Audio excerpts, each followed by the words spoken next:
Hola amigos y amigas, ¿qué tal? Espero que estén muy bendecidos y queremos darle una bienvenida calurosa, cordial a una producción más aquí de los videos que subimos constantemente a YouTube desde el Centro Victoria en San Isidro del General en el sur de Costa Rica. Felices de verdad de llegar a ustedes cada semana, agradecidos siempre con el Señor y agradecidos con ustedes pues por su fidelidad a nuestras producciones, siempre con la esperanza de compartir no un mensaje de filosofía, ni de política, ni de deporte, cosas todas que son importantes, pero lo que queremos compartir es un mensaje siempre de la Biblia, de la palabra eterna de nuestro Dios, porque en la Biblia encontramos fortaleza, encontramos esperanza, encontramos consuelo, encontramos alimento emocional, espiritual, y también una serie de principios prácticos que nos pueden ayudar en todas las áreas de nuestra vida, ya sea familia, noviazgo, amistad, negocios, profesión. La Biblia tiene algo para cada uno. Y una de las cosas más importantes que como creyentes debemos hacer, debemos practicar, debemos crearnos el hábito, es el de no solo leer, sino estudiar y tratar de poner por obra esos principios indestructibles, eternos, divinos, que aparecen en las Sagradas Escrituras. Hoy yo quisiera invitarlos para que hagamos una lectura un poquito larga en la primera carta del apóstol Pedro, el primer capítulo, y vamos a leer, son 12 versículos, y luego vamos a estar comentando sobre ellos. Si el tiempo nos lo permite, pues trataremos de concluir en esta misma sesión, y si no, pues vamos a grabar una segunda sesión para no dejar el tema en el aire, porque es sumamente importante que entendamos esto. Muy bien, todos sabemos que Pedro era uno de los líderes, podríamos decir el líder en el equipo apostólico que reclutó el Señor Jesucristo. Era un hombre sencillo que había sido pescador y que una vez que el Señor lo llamó a seguirle, pues dejó barcas, redes y todo lo demás, y para dedicar su energía, su tiempo, su vida a acompañar a Jesús. Y luego de que el Señor muriera, resucitara y ascendiera, pues Pedro dedicó todos sus años a compartir el mensaje del Evangelio que él había recibido. Y esta primera carta, tenemos dos de él en el Nuevo Testamento, pero esta primera, que es la que nos interesa hoy, empieza así. Dice Pedro, apóstol de Jesucristo, a los expatriados de la dispersión en el Ponto, Galacia, Capadocia, Asia y Bitinia, elegidos según la presciencia de Dios Padre en santificación del Espíritu, para obedecer y ser rociados con la sangre de Jesucristo. Gracia y paz os sean multiplicadas. Bendito el Dios y Padre de nuestro Señor Jesucristo, que según su grande misericordia, nos hizo renacer para una esperanza viva por la resurrección de Jesucristo de los muertos, para una herencia incorruptible, incontaminada e inmarcesible, reservada en los cielos para vosotros, que sois guardados por el poder de Dios mediante la fe, para alcanzar la salvación que está preparada para ser manifestada en el tiempo postrero, en lo cual vosotros os alegráis, aunque ahora, por un poco de tiempo, si es necesario, tengáis que ser afligidos en diversas pruebas, para que sometida a prueba vuestra fe, mucho más preciosa que el oro, el cual, aunque perecedero se prueba con fuego, sea hallada en alabanza, gloria y honra cuando sea manifestado Jesucristo, a quien amáis sin haberle visto, en quien creyendo, aunque ahora no lo veáis, os alegráis con gozo inefable y glorioso, obteniendo el fin de vuestra fe, que es la salvación de vuestras almas. Los profetas que profetizaron de la gracia destinada a vosotros, inquirieron y diligentemente indagaron acerca de esta salvación, escudriñando qué persona y qué tiempo indicaba el Espíritu de Cristo que estaba en ellos, el cual anunciaba de antemano los sufrimientos de Cristo y las glorias que vendrían tras ellos. A estos se les reveló que no para sí mismos, sino para nosotros, administraban las cosas que ahora os son anunciadas por los que os han predicado el Evangelio por el Espíritu Santo enviado del cielo, cosas en las cuales anhelan mirar los ángeles. Muy bien, ahí tenemos el texto, entonces son 12 versículos en el primer capítulo de la primera epístola del apóstol Pedro. Pero si usted puso atención, este texto tan breve está preñado, está cargado de enseñanza, está cargado de revelación, está cargado de instrucciones y de cosas que nos conviene a usted y a mí analizar con un poquito más de detalle. Y eso es lo que vamos a intentar hacer en esta ocasión con la ayuda de Dios. Muy bien, entonces vamos a ponernos cómodos, vamos a dejar de lado cualquier otro pensamiento y tratar de enfocarnos en algunas de estas verdades que nos está revelando Pedro a través del Espíritu Santo. En primer lugar, como todos los documentos en la antigüedad, la firma del autor, la firma del escritor, aparece al principio del documento y no al final. Por eso empieza diciendo Pedro, apóstol de Jesucristo, a los expatriados de la dispersión en el Ponto, Galacia, Capadocia, Asia y Bitinia. Probablemente estos lugares que Pedro menciona eran ciudades donde él había pasado con su ministerio estableciendo iglesias. Son sus hijos espirituales, son sus discípulos, así como Pablo le escribe a las iglesias en Éfeso, en Tesalónica, en Filipos, a las iglesias que él iba plantando, pues Pedro, vemos que los apóstoles tenían esta costumbre. Pasaban por una ciudad, predicaban el Evangelio de Cristo, algún número de personas se convertía, ellos permanecían ahí algunos días o semanas, fortaleciendo en la fe a los recién nacidos, y luego seguían su ruta. Meses o años después, escribían cartas a esas iglesias, pues para ver cómo estaban espiritualmente, para animarlos, para educarlos, para afirmarlos en la fe, lo que nosotros hoy en día pues necesitamos tanto. Entonces, eso es lo primero. Esto nos describe más o menos el área geográfica en la cual este apóstol ejerció su ministerio. En segundo lugar, note lo que no dice el versículo 1. Note lo que no dice porque es muy importante. Esto ya ocurrió muchos años después de que Cristo había resucitado y ascendido al cielo. Pero Pedro en ningún momento dice Pedro, primer papa, no dice Pedro, vicario de Cristo, no escribe Pedro, sumo pontífice, no escribe Pedro, obispo de todos los obispos. No, señor. Es el único título que Pedro se atribuye es el de apóstol de Jesucristo. Así que si este señor fue el primer papa, si este señor, como dicen algunas personas muy lindas, muy bien intencionadas, pero que lamentablemente no conocen realmente las escrituras, si este señor fue el primer papa, pues qué extraño que se le haya olvidado mencionarlo. Lo que él dice es que es apóstol, como fue apóstol Pablo, como lo fue Mateo, como lo fue Juan, como lo fue el mismo Andrés, hermano de Pedro. Ya esto es interesante, es una persona humilde que reconoce la autoridad que Dios le ha delegado, reconoce el ministerio que él ejerce, pero que no se atribuye ningún título ni ningún honor fuera del apostolado. ¿A quién le escribe? A esas ovejas, a esos discípulos que él dejó en toda esta área que hoy en día corresponde más o menos a lo que es Turquía. Y les dice que ellos fueron elegidos según la presciencia. La presciencia significa, hay que tener cuidado, no es presencia lo que dice aquí, sino presciencia. O sea, el conocimiento anticipado que Dios tiene de todas las cosas. Fueron elegidos según la presciencia de Dios Padre, en santificación del Espíritu, para obedecer y ser rociados con la sangre de Jesucristo. Gracia y paz os sean multiplicadas.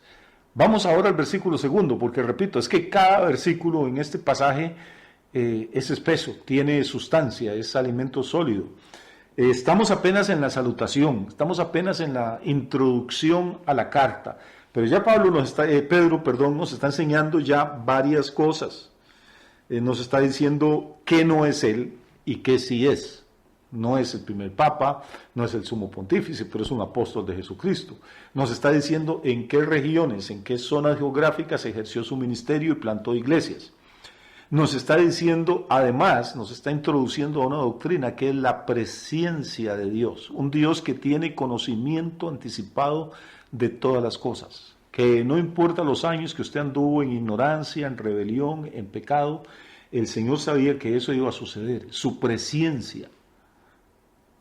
Había entendido eso, pero también el Señor sabía que un día usted iba a ser expuesto al mensaje del Evangelio y que iba a responder, iba a abrir su corazón al llamamiento del Espíritu Santo y le iba a entregar su vida a Jesucristo para que Él fuera su Salvador y su Señor. Así es que nosotros estamos aquí, hermanos, no por casualidad, estamos aquí porque fuimos seleccionados, elegidos, según el conocimiento anticipado de Dios. ¿Para qué pudiéramos alcanzar la salvación? Ahora note otra cosa en este segundo versículo, note que dice, fuimos elegidos según la presencia de Dios Padre, 1, en santificación del Espíritu, y obviamente está hablando del Espíritu Santo, 2, para obedecer y ser rociados con la sangre de Jesucristo, 3. O sea que en este solo versículo, Pedro, sin mencionar la palabra Trinidad, que no aparece en ninguna parte de la Biblia, pero nosotros no creemos en la palabra Trinidad, creemos en la doctrina de que Dios es uno, pero de una forma que no podemos entender. Ese Dios existe como Padre, como Hijo y como Espíritu Santo. Y aquí en este versículo es uno de los muchos textos del Nuevo Testamento y algunos del Antiguo que nos enseñan que este Dios único existe como tres personas distintas. Note, fuimos elegidos según la presencia del Padre para ser santificados por el Espíritu Santo y ser rociados con la sangre del Hijo, de Jesucristo. En un solo versículo está sintetizada toda esta doctrina. Y luego pasa al versículo 3, y ahora hablando, ya empezando la carta realmente, les dice a sus ovejas, bendito el Dios y Padre de nuestro Señor Jesucristo, que según su grande misericordia, nos hizo renacer para una esperanza viva por la resurrección de Jesucristo de los muertos. ¿Qué hizo Dios con nosotros según su grande misericordia? Dice, nos hizo renacer, volver a nacer. Esto tiene que ver directamente, está conectado con la enseñanza que Jesús le dio al maestro judío, a Nicodemo, en el Evangelio de Juan. Cuando le dijo a Nicodemo, es necesario nacer de nuevo para poder ver el reino de Dios. Es necesario volver a nacer. Si una persona no nace de nuevo, no puede ver el reino de Dios. Esto no tiene que ver con religión, no tiene que ver con... es nacer de nuevo. Algunas personas dicen, bueno, yo antes era musulmán o budista o católico y hace 3 años me hice evangélico. Bueno, amigo, es que eso no quiere decir nada. Se cambió de religión. Y ninguna religión tiene capacidad ni poder para perdonar nuestros pecados ni para salvarnos. Es solamente la sangre que Cristo derramó en la cruz del Calvario, es la obra del Espíritu Santo en nosotros, redarguyéndonos de pecado, moviéndonos al arrepentimiento y trayéndonos a la fuente de la salvación, que es Jesús. Entonces, Dios, según su grande misericordia, no según lo buenos que éramos nosotros, ni nuestras oraciones, ni nuestros ayunos, es la misericordia que nos libra del castigo que merecíamos, nos hizo renacer, nos proveyó de este mecanismo, de este milagro, de esta cosa asombrosa de la gracia de Dios que es el nuevo nacimiento. Mi pregunta antes de seguir adelante es, ¿está usted seguro que usted nació de nuevo? ¿Tiene la convicción de que su nombre está escrito en el libro de los cielos? Algunas personas dicen, no, eso no se puede saber mientras uno está vivo, eso solo Dios lo sabe. No, pues la Biblia dice una y otra vez que el que tiene al Hijo tiene la vida, no dice que la va a tener, tiene la vida eterna. ¿Y cómo se tiene esa vida eterna? Pues hay que nacer de nuevo. Dios nos hizo renacer, dice, por medio de la resurrección de Jesucristo de los muertos. Y aquí la enseñanza de Pedro está entroncando con la enseñanza de Pablo. Pablo dice que Cristo las primicias de los que durmieron, que si Cristo no resucitó, nuestra fe es vana, nuestra esperanza es vana, somos más bien personas dignas de conmiseración, de lástima, por estar creyendo en un cadáver, en un difunto, que ya hoy sería polvo. Pero el milagro más grande de la historia es que Jesús de Nazaret, después de muerto y después de estar sepultado 3 días, se levantó vivo de la tumba con un cuerpo glorioso y está sentado a la diestra del Padre, esperando el momento en que este Padre Celestial le diga, hijo, es hora de volver a la tierra y tomar tu reino, el reino que te mereces, que compraste a precio de sangre. Entonces, aquí también, en versículo 3, Pedro introduce la doctrina, la enseñanza de la resurrección. Vea qué poderoso. Hemos hablado ya de la presencia de Dios, hemos hablado de la Trinidad, hemos hablado de la resurrección y apenas estamos en el tercer versículo. Dice entonces que esa resurrección de Cristo y esa misericordia del Padre nos hicieron renacer a nosotros. ¿Para qué? Para tener una esperanza viva. Una esperanza viva. Casi todos los seres humanos tienen esperanza. Alguien dijo por ahí una vez que uno puede vivir varias semanas sin alimento, puede vivir hasta 3 días sin agua, puede vivir hasta 5 minutos sin oxígeno, pero que no puede vivir ni un segundo sin esperanza. Si usted está vivo es porque espera algo de mañana. No sé qué espera, pero algo espera. Quizás solamente estar vivo también, pero lo espera. O espera que algo cambie, que la situación mejore, que ocurra algo que le vaya a bendecir. Todos tenemos esperanza de algo. Los apostadores y los jugadores en los casinos tienen esperanza de ganar. Los jugadores y los deportistas cuando entran a la cancha tienen una esperanza. La gente que se casa tiene la esperanza de que le va a ir bien.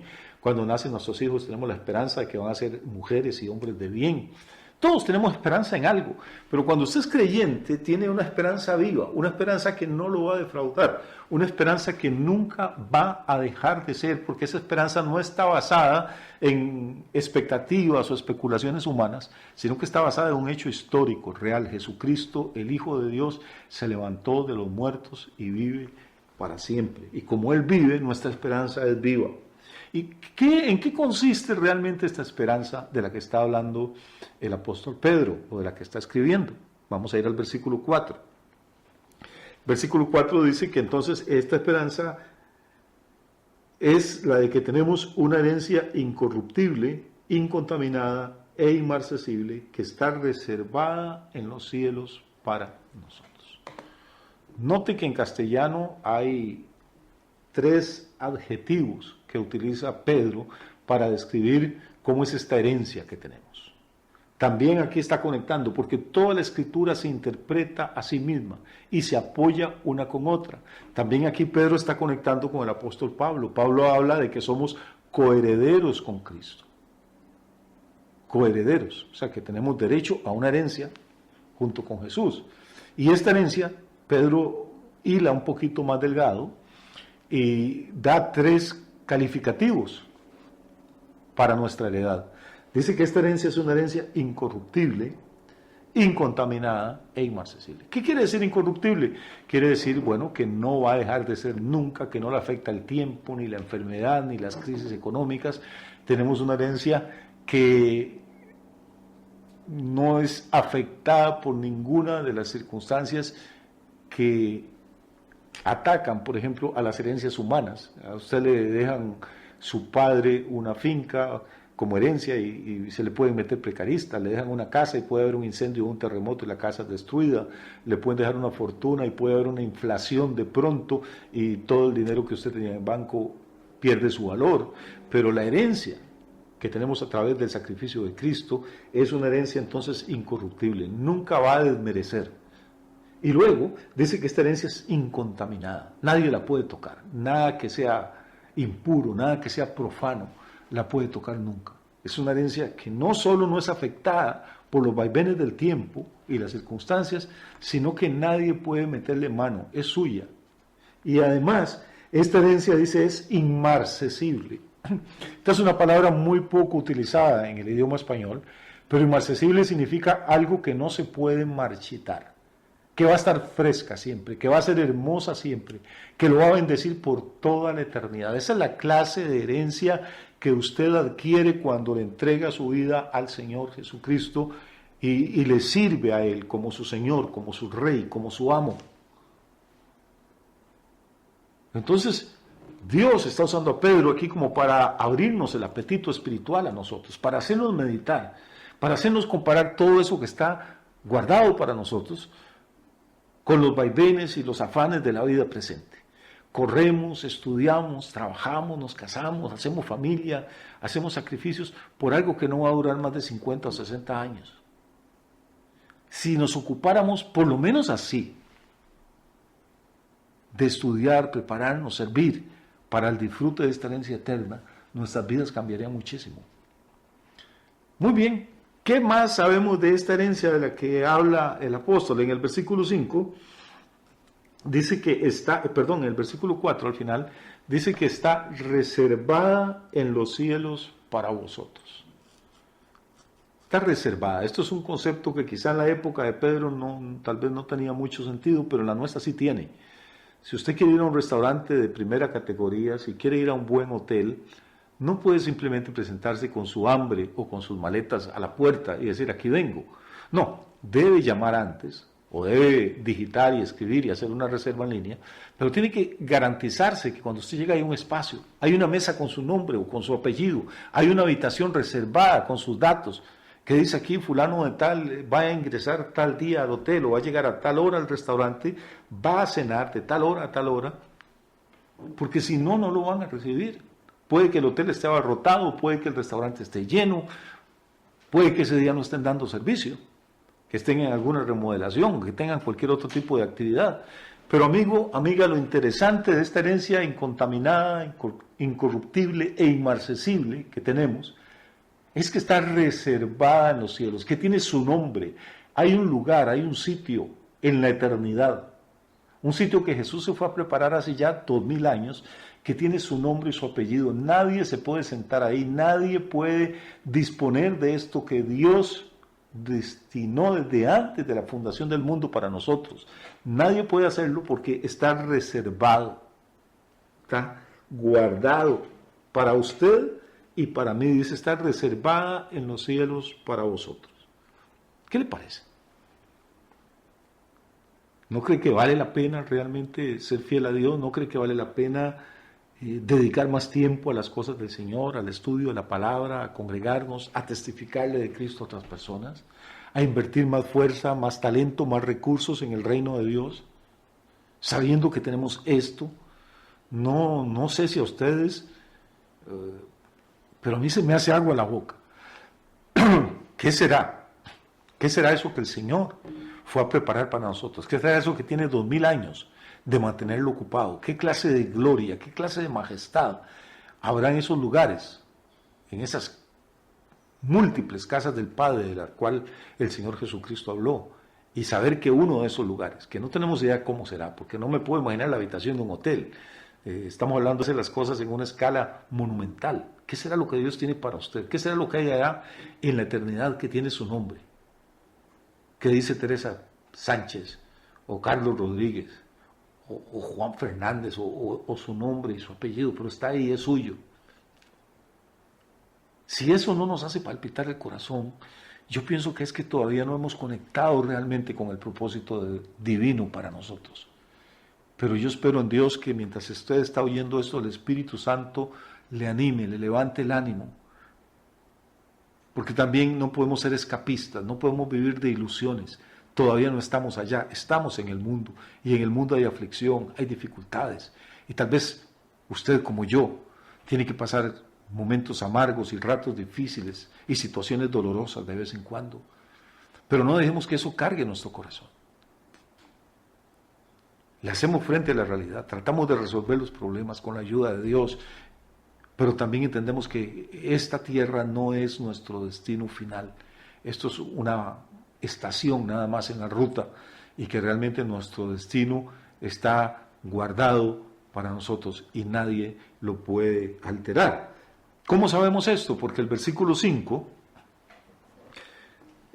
Pedro asegura, dice que nosotros, usted y yo, dice, somos guardados por el poder de Dios mediante la fe, para alcanzar la salvación que está preparada para ser manifestada en el tiempo postrero. Y aquí hay otra perla, hermano, aquí hay otro regalo del Espíritu Santo para nosotros. Escuche bien, dice el versículo 5 que usted y yo somos guardados por el poder de Dios, hasta que podamos entrar al disfrute de esa herencia. No solo la herencia está guardada y reservada, sino que los herederos estamos reservados y guardados. Algunas personas dicen, ay pastor, es que esto es tan difícil, el diablo es malo, las tentaciones son fuertes, las pruebas son duras, yo no sé si yo resistiré, yo no sé si yo aguantaré. No, amigo, usted solo no va a aguantar, ni yo tampoco. con nuestras fuerzas, con nuestra capacidad, no podríamos sobrevivir ni una hora a los ataques del enemigo. La fe nuestra no es que somos muy fieles, no sé la suya, por lo menos la fe mía no es que yo soy muy fiel, ni es que soy muy espiritual, ni que oro mucho, ni que ayuno mucho, ni que leo mucho la Biblia, ¿no? O que diezmo fielmente. Esa no es mi confianza. Mi confianza es que yo estoy guardado por el poder de Dios y no hay poder más grande que este en el universo entero. Ni Satanás, ni todos los demonios del infierno, ni todos los problemas que le pueda presentar el mundo a usted podrían destruirlo porque usted está guardado por el poder de Dios. Si usted renació del Espíritu, si usted fue lavado con la sangre de Cristo y está guardado por el poder de Dios, créame que no hay nada ni nadie que lo pueda destruir. Ahora, entonces, ¿por qué tantos creyentes, pastor? Yo he conocido que venían a la iglesia y ahora no vienen, y fulanito y menganita. Bueno, aquí hay una cosa también. Dice que usted y yo somos guardados por el poder de Dios. Estamos en el versículo 5, recuerde, de Primera de Pedro, capítulo 1. Somos guardados por el poder de Dios mediante la fe. El poder de Dios está a nuestra disposición para protegernos, guardarnos y hacernos pasar a través del fuego y de las aguas hasta llegar al disfrute, a la posesión de la herencia que Cristo compró para nosotros. Pero hay algo que usted y yo tenemos que hacer, y es creer eso. Porque si usted es de esas personas que creen, o estos predicadores que enseñan, viven ahí, no sé yo, como asustando a las congregaciones y predicando el poder del diablo y el poder de los demonios y el poder del pecado y el poder del mundo y la carne, y hombre, pues lo que hace es poner a las personas en un estado de zozobra, de inseguridad, de temor. Y a nosotros, Dios no nos ha dado espíritu de temor, sino de poder, de amor y de dominio propio. Y este dominio propio es el que nos hace pasar por las pruebas, enfrentar las tentaciones y decir si todo esto, las pruebas son dolorosas, las tentaciones son atractivas, pero yo soy heredero de algo que es incorruptible, incontaminado, inmarcesible. Hay algo que tiene mi nombre allá en la eternidad, que es tan increíblemente valioso que ni toda la gloria y la riqueza y los placeres del mundo se le podrían comparar. Por eso la Escritura dice: el mundo pasa y sus deseos, pero el que hace la voluntad de Dios permanece para siempre. Y es imposible hacer esa voluntad de Dios si primero no tenemos la fe, la confianza absoluta de que el Dios que nos redimió y nos compró a precio de sangre no nos va a dejar tirados a medio camino, no nos va a abandonar. Él sabe que usted y yo solos no podríamos, entonces nos guarda con su poder. ¿Puede usted creer eso? ¿Puede declararlo, puedes repetirlo cada día, levantarse y decirle: Dios, te doy gracias porque me guardaste todo el día de ayer y hoy tu poder está alrededor mío, dentro mío, y me vas a guardar, Señor, para tus propósitos, para tus planes, para tu proyecto, para aquella cosa para lo cual tú permitiste que yo viniera a este planeta. Esa es la actitud que Dios espera de nosotros. Muy bien. ¿Qué produce esa actitud de nosotros? Dice el versículo 6, y estamos llegando ya a la mitad de nuestro texto, imagínense. ¿Qué dice este versículo 6? Dice: en lo cual vosotros, o sea, en ese conocimiento, en esa certeza de que el Señor nos guarda y que tiene reservado para nosotros una herencia, en eso dice, nosotros nos alegramos, aunque ahora por un poco de tiempo, dice Pedro, si es necesario, tengáis que ser afligidos en diversas pruebas. Recuerde que hace un par de minutos le dije que no debemos de ser escapistas, no debemos de predicar un evangelio triunfalista, de que yo tengo una herencia, yo soy heredero, Dios me guarda, a mí la enfermedad no me toca, la pobreza no me toca, los problemas no me tocan. Así podemos decir todo lo que querramos, y hay mucha gente que está enseñando eso. Y si usted se hace cristiano, se convierte en una especie de Superman espiritual. Perdone que le diga, yo puedo estar equivocado, pero yo no creo así. Yo creo que seguimos siendo vulnerables. Creo que seguimos siendo, aunque tenemos un tesoro dentro, pero seguimos siendo vasos de barro. Y los vasos de barro se pueden quebrar, se pueden agrietar, se resecan. Entonces, lo que Pedro nos está diciendo aquí es, sí es cierto, tenemos esta herencia, tenemos esta protección divina y nos alegramos en eso, pero todavía ahora, por un poco de tiempo, por lo que nos resta de vida, por lo que nos resta de peregrinar en este planeta, dice, es posible que tengamos que ser afligidos no en una prueba, sino en diversas pruebas. Volvemos a ver cómo la Escritura es coherente con ella misma. Fue el propio Señor Jesús el que dijo, en el mundo tendréis aflicción. Pedro está traduciendo eso aquí por pruebas. Es inescapable. O sea, somos seres de carne y hueso. Tenemos emociones. Se enferma un ser querido o muere. Lloramos, nos preocupamos, clamamos a Dios. Y no siempre se sana la persona. Estamos expuestos a situaciones difíciles en las finanzas, en la familia, en las relaciones interpersonales. Estamos sujetos a la vejez, al paso del tiempo. Yo no me explico cómo algunas personas de verdad desde los púlpitos tratan de predicar un evangelio que contradice, no solo la realidad, sino que contradice lo mismo que enseña la Biblia, de que debemos pasar por diversas pruebas. No ha habido una generación de creyentes, no ha habido un creyente en este planeta que no haya tenido que pasar por pruebas, por disciplina, por corrección, por tentaciones. ¿Y por qué ocurre eso? Porque esta fe que nos alegra, esta fe que nos hace ver que Dios nos guarda y que nos hace creer que tenemos una herencia, esta fe es valiosísima, es un tesoro, es algo especial. Miles de millones de personas no la poseen. Y recuerda, es una fe escasa. Y las cosas, según las leyes de la oferta y la demanda, las leyes del mercado, las cosas entre más escasas son, más valiosas.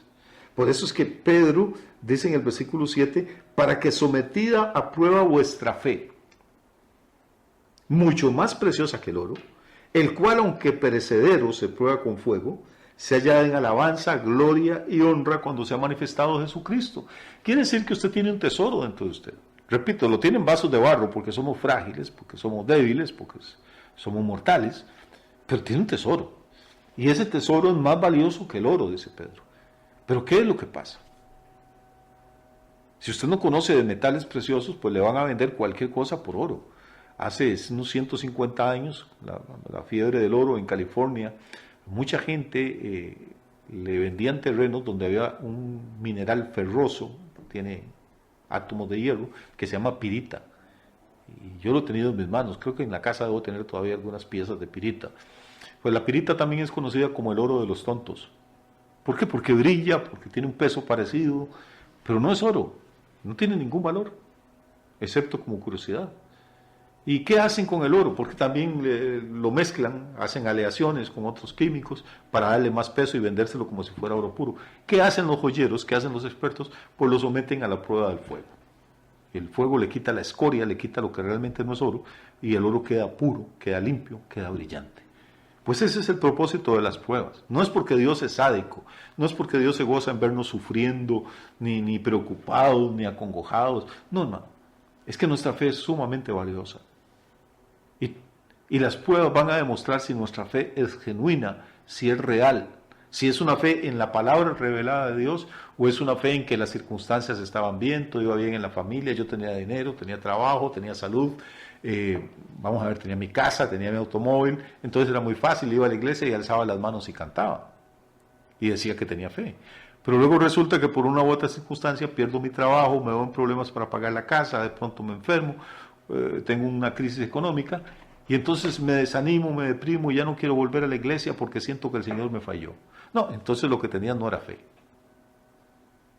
O era fe en tus circunstancias, en tu capacidad para trabajar y generar recursos, pero no fe en la palabra de Dios, no fe en la existencia de esta herencia incontaminada, incorruptible e inmarcesible que está a tu nombre en la eternidad.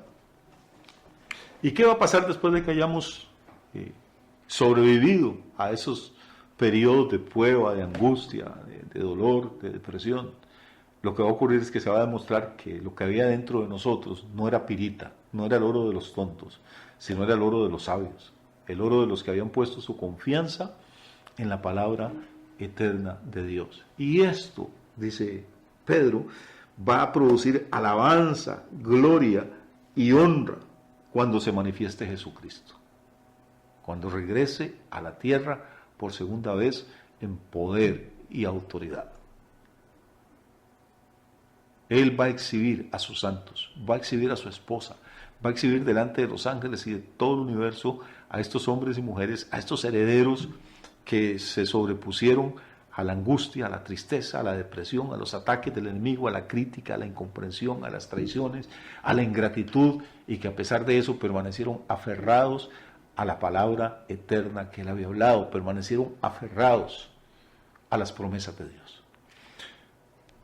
Lo invito y le invito cordialmente para que nos siga en el próximo segmento, porque vamos a continuar hasta terminar en el versículo 12, y lo que viene, créame que es espectacular, porque como le dije al principio, todos estos versículos están llenos de enseñanza y de revelación, y usted no puede perderse la segunda parte de esta enseñanza. Que esté muy bien, que Dios les bendiga, que tengan una semana muy hermosa, y nos vemos entonces para continuar. Tenemos que